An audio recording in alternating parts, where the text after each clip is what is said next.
City corporation এবং জেলা পরিষদে যে অন্যায়ভাবে প্রশাসক নিয়োগের যে সরকার সিদ্ধান্ত নিয়েছে, আমরা এটা তীব্র প্রশাসক নিয়োগের যে সরকার সিদ্ধান্ত নিয়েছে আমরা এটা তীব্র প্রতিবাদ জানাচ্ছি এবং আমরা মনে করি যে এটা গণতান্ত্রিক রীতিকে ব্রেক করে সরকার এই কাজটা করেছে।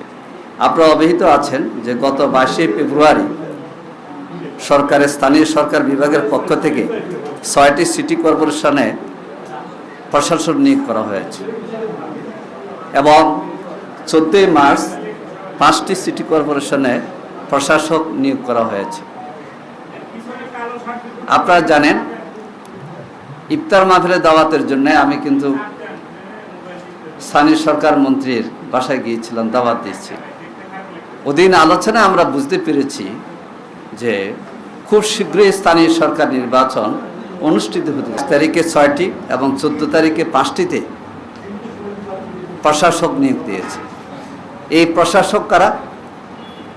যারা তাদের দলীয় নেতাকর্মী, যারা নির্বাচনে হেরেছে। যেমন শফিকুল ইসলাম মিল্টন, তিনি ঢাকা সিটির 15 নম্বর আসনে নির্বাচনে হেরেছেন, তাকে প্রশাসক নিয়োগ করা হলো। এরপর আমরা দেখি নজরুল ইসলাম মঞ্জু খুলনা, উনিও একটি আসনে হেরেছেন। হার জিত আছে। 15 মার্চ 2026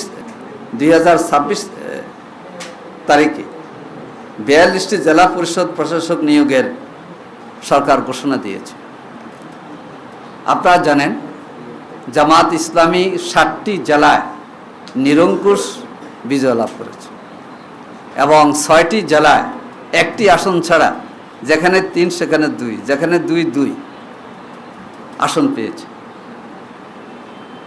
দেখা যায় সরকার 42টি জেলায় তাদের দলীয় লোক নিয়োগ দিয়েছে এবং দলীয় লোক যদি বিশিষ্ট নাগরিক হতো সেটা ভিন্নভাবে চিন্তা করার ছিল। কিন্তু দেখা যায় যারা বিপুল ভোটে হেরেছে, যেমন গাইবান্ধা 3 বিএনপির জেলা সভাপতি জামাত ইসলামের প্রার্থীর গাড়ি বিপুল ভোটে হেরেছে, তাকে গাইবান্ধা জেলা পরিষদের প্রশাসন নিয়োগ করা হলো। গাইবান্ধা 5টি আসনের মধ্যে 4টিতে জামাত ইসলামী নির্বাচিত হয়েছে।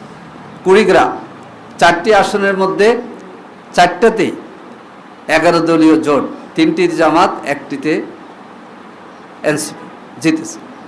সেখানে যিনি গত নির্বাচনে হেরেছেন তাকে প্রশাসন নিয়োগ দেওয়া হয়েছে। এটা এক ধরনের হাস্যকর বিষয়। আমরা মনে করি স্থানীয় সরকার নির্বাচন সচল হওয়া দরকার এবং জনগণের ভোটে নির্বাচিত প্রতিনিধিরাই এই ক্ষেত্রে এগিয়ে আসুক, যে দলের হোক। এই ক্ষেত্রে সরকার নিজেদের দলের সুবিধা নেওয়ার জন্যে নিজেদের দলের লোকদেরকে আগে থেকে পরিচিত করে এবং মাঠে ভিন্ন একটা অবস্থা তৈরি করার জন্যে এই জাতীয় কাজটা করেছে, যেটা একটা গহিত কাজ হয়েছে, যেটা গণতন্ত্রের আচরণের ক্ষেত্রে তারা সে ধরনের ভূমিকার পরিচয় দিতে পারেনি।